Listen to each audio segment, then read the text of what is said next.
welcome to God's Principles for Healthy Relationship. This is Season 2. My name is Debbie Raj and I'm here with my husband Martin. And today we have a question. Have you ever felt bored in a relationship? And why sometimes healthy relationships can feel boring? So we're going to talk a little bit about this today. Yes, we absolutely are going to talk about it because some people have faced it and we want to explain that a little bit more. So have you been raised in a family that has been dysfunctional, that has been chaotic, or have you been in a relationship that has been really crazy all the time? Then for you, if you get into a relationship that is more stable, that is more calm and consistent, it might feel boring for you. And we will explain more as to why you would feel that way. But don't be suspicious about it just because it is unfamiliar. Don't confuse calm with lack of normalcy. Proverbs chapter 3 verse 5 says, "Trust in the Lord with all your heart and lean not on your own understanding." Sometimes healing feels boring because it's not triggering or exciting your nervous system as it used to be. So true. So when we are used, even if it's not healthy, but it's somewhat exciting, dramatic, why do people go to roller coaster rides? We like adrenaline. We just like to fear sometimes. We like to be on the border of like, where is this going to go? And then surprise. And so those emotions can be exciting and can be also addictive, and we might desire more and more of that, even if it's not the best. And that's where the problem comes. In this episode, we're not going to talk about boring in the sense of you don't have anything in common, you just are like, I don't know what I like about them, they don't know what they like about me. That type of boring, then it might need some other type of advice. But for this, what we're talking is going to be talking about when we have been used to something different and now this is calmer, more stable. Some people actually like to get into fights because then they feel heard. That's how they were as children. Mm-hmm. If I scream, if I make a scene, then I'll get the attention. And we can grow up with the same type of mentality as adults. So then if we never fight, there's something wrong. Like, I want to fight so the other person we get attention through those type of patterns, which are not healthy, but it can be very real. And so we feel love if there's drama. We feel love if, there's arguments. And so even though we don't really say it, it can be an underlying type of pattern that we are used to that maybe we've developed as well. So what feels exciting may be causing more pain and more dysfunctionality. Peace doesn't spike adrenaline. So something that is peaceful and consistent won't make you feel like, this is so exciting and now what's next? And so you won't have adrenaline, but we need to learn to appreciate this calm, secure foundation and beauty. So like I was mentioning to one of the girls I worked with, I was like, a healthy relationship will feel foreign if you haven't really experienced it. You're used to guys that want your body more than you as a person. They tell that they love you, but they disrespect and abuse. So you're used to flirtiness. You're used to people wanting you physically. So someone now that maybe is not wanting to touch and do things, you will feel like, do they love me? And that's exactly how she felt. And I was explaining to her, true love, you will feel different things. You will feel security. You will feel peace. You will feel a joy, but that is not like necessarily up to the clouds, even though there's different stages, but it will be more consistently growing and not cloud nine and then bottomless pit, the next day. So there was a lady as well that I met, and she was in a relationship. They were older, and they both had different pasts, but they were trying to honor God now in their relationship. And she came one day and said, I'm really afraid. He's not really giving any steps physically with me. He barely touches me. I feel like he doesn't really love me or is connected with me. And then she actually came to understand that he had a past where he had no boundaries, and he had moved forward with different ladies in a way that now he understood does not glorify God or respect the other person. So he wanted to act differently with her. He valued her. They wanted to move forward intentionally in this relationship towards marriage. So she found, instead of seeing it as that's a red flag, kind of, she saw it, oh, wow, that's a blessing. He's respecting and willing to honor God. So she had peace. They got married. They had beautiful children and still have a beautiful family. So our past experiences can make us see things as, this is not good, or this is boring, or there's no love here, but maybe there is a lot deeper love. It's just foreign to us. Absolutely. In other words, it just means that your nervous system might be addicted to drama in such a way that if there is no drama, if there is no chaos, your nervous system feels too calm, and you can become suspicious as to why is it like this? This doesn't feel normal. This doesn't feel like how I'm supposed to have my relationship. The next point is dysfunction can feel like norm. It goes well along with the nervous system, because we are so drawn to what's familiar, not what's healthy. And therefore, dysfunction feels like norm. When there is chaos, when there is constant fights, when there is irritation against each other, it feels like it's so normal. Okay, I am in a relationship, and that's the best relationship I can be in. And that's sad, because we don't have to have that type of relationship. We shouldn't even face that type of relationship in the first place. But many times when we are young, we just are desperate. We want to get into some type of relationship. We get into it and then get abused by the other person.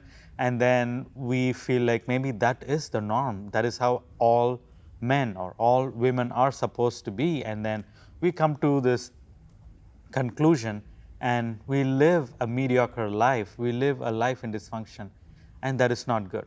If you also notice a pattern of people that have been abused, it doesn't matter what type of abuse it is, for them, they are more and more attracted to the same type of abuser. Maybe not the same person. They might come out of that relationship. They might want to have a better relationship. They might want to thrive in the relationship, but they are still attracted. This is not intentionally, unintentionally. They are subconsciously wired in such a way that they are just attracted to an abuser. So what happens is, when they see and when they have conversation with people that are too dominant and too kind of rude, automatically this person's sensors will start going off. Like, okay, this is really attractive. This is great. I mean, this is more familiar. This is something more what I'm used to. And they feel like that is the relationship I have to be in, unfortunately. So check for yourself, because there is a lot of people that have that pattern. They come out of one abusive relationship only to go into another abusive relationship. And that is not because they are intentionally searching for a good, healthy relationship, but that is because that is all they know, and they are attracted to it, or they are more familiar with it. So they feel more safe by being in the abuse than something that is not leading them to peace. And then peace feels like foreign, and in some cases even boring. Unfortunately, it might feel boring because there is nothing exciting happening. There is nothing constantly chaotic. There is not like they are not screaming at each other. It is more calm in the house, and it is more peaceful. It almost feels like, man, there needs to be something that has to happen so that I feel like I'm alive. I feel like I'm really living in this relationship. And that is not the healthiest. So the first 2 points, remember that your nervous system might be addicted to drama, and the next one, dysfunction feels more familiar. And be more cognizant when, if you have been in that type of situation, be more cognizant, ask God to show you what can be done. And we also will share few points for you to consider. So the third key point that we will share, and this will have many other subpoints, is that green flags are often overlooked or misunderstood as red flags. So things that are positive, because we are not used to seeing it, it might seem like it's a problem. So we're going to go through them. Number one, if a partner doesn't always agree with you, but challenges you with respect and kindness, that is a green flag. But it can seem red many times because it's like, oh, this person is not agreeing with me. And so they are challenging me that maybe something else. So again, challenges with kindness and respect. So we're not saying someone controlling or saying this is my way, but sometimes we can fall into that aspect of like, oh, if someone doesn't see it my way or tries to change my perspective, then that's controlling. And if it's done in the right way, it actually challenges us to reflect, to dialogue, and to mature as well, and not just be my way or the highway. And in the process of learning, and especially I think through the years, as many ladies have felt abuse, control, misuse, we can then fall into the other extreme where we're like, I don't want a guy, we want them to be leaders, but we don't want them to control anything, not tell us anything. We want to do our life our way. And then this problem comes in, and we have seen it, and I myself have had to also correct certain thinking patterns that it's not about, okay, before we were controlled by men and now we want to be liberated, but we need to also surrender to Christ and come with humility, both partners, like the guy and the lady. They both need to be surrendered to Christ, both need to be humble to recognize, both need to be willing to apologize, both need to give respect to each other, because as human beings, God created us that respect should be given. So, to another human being. That doesn't mean you agree, but that means that we shouldn't put each other down, no matter the gender. And so, that's one aspect, that if they don't agree and they challenge you with kindness and respect, that is a positive thing. So, I would like to add before you go into the next point. The other thing we need to remember is, they will challenge you, but they shouldn't be challenging you in every single thing. It shouldn't be a constant challenge, because it is draining, and it might not be a good sign either. Challenges are good. Every now and then certain things need to be challenged, so that we are not just living in a whatever dream we are living in, but certain things need to be challenged. It is like our spiritual journey, right? I believe in certain things from the Bible, but why do I believe? It needs to be challenged so that the faith can become stronger and I can have a stronger foundation. And the same thing with relationship, marriage as well. Certain things need to be challenged, but it shouldn't be a constant challenge. That's a good point. So it shouldn't be everything you say, I'm going to challenge it. Yeah. And this goes, again, both ways. Can be a lady towards the guy or the guy towards the lady. Because either ladies feel what they say should be the last word, or guys feel if I'm challenged, then I'm not being respected. Or my word, I said this, and why don't you agree with it?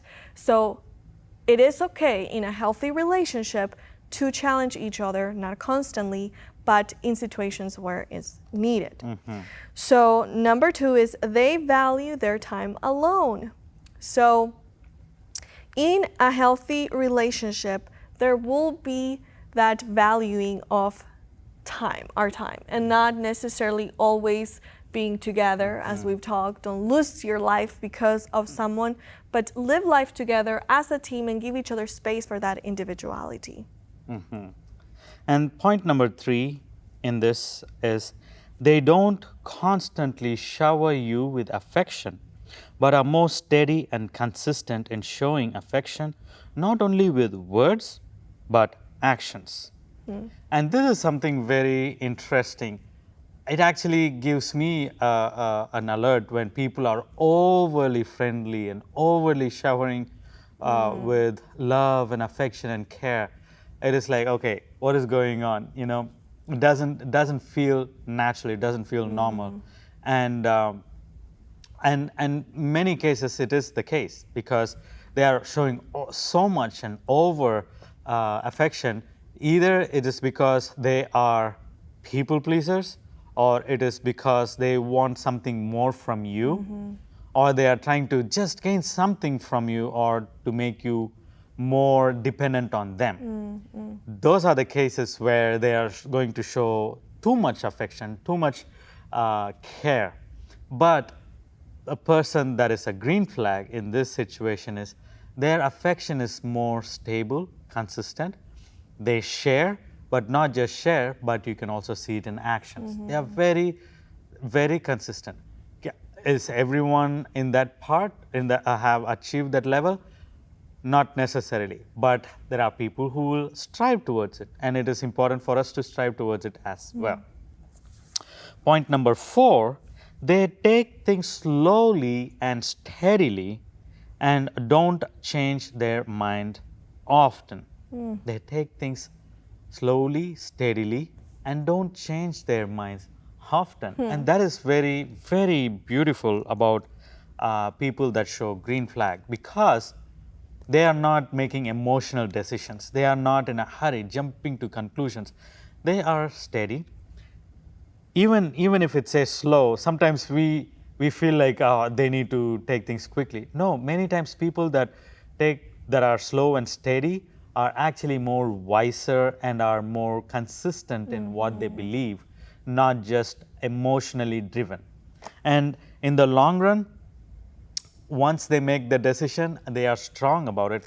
I mean, of course, my relationship with Debbie, that is how it was. We shared in the previous episode, like I was ready to get married. I knew very clearly this is what God wanted me to do. She was the one, and I was willing to get married even in 9 months. But she was not ready. And she shared her reasons why she was not ready. And I was okay with it. I was not like she has to move forward and get married. I was okay with giving her that space and that time so that she can work on her things, and also she can develop that trust towards me. But once she made that decision, yes, I am okay with moving forward and also getting married, she didn't change her mind. She was not even a single time she doubted if this relationship is of God. She didn't question if I was the one or not. She knew once she made the decision, okay, she felt like this is the way, walkie in it. So that also sometimes can look like it is a red flag, but it is actually a green flag. So the upcoming points is they also will hold you accountable. That is not a negative thing, as long as it's not always, or it's not with criticism. So holding you accountable is one thing. Criticizing you or telling you, why didn't you do this, and you are this and that, that's not the way to do it. That's unhealthy. So if they hold you accountable, that is a positive thing. The following one is, when in travel, they don't try to fix things, but give you space to process.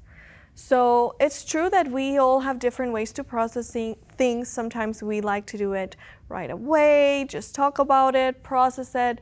But sometimes others of us, we like a little more space to first process it and then be able by ourselves and then be able to discuss it with the other person. So if someone gives you that space and respects if you need that, and encourages you to also not just always like, oh, you need me to fix this, but take your time, process it, that is also a green flag. And the last point is they set boundaries. They set boundaries. Very important. they setting boundaries doesn't mean they are eliminating you from their life or they are not trying to be mean to you. It's just that they need that boundary, and it is our responsibility to respect their boundaries. Sometimes it can come off as though it is a red flag, but we need to be careful. If they are setting boundaries, if they say no to certain things, it is important to respect their boundaries, because we expect them to respect our boundaries, and in that case we should be able to respect their boundaries as well. So, and of course you also have to understand the attitude behind it.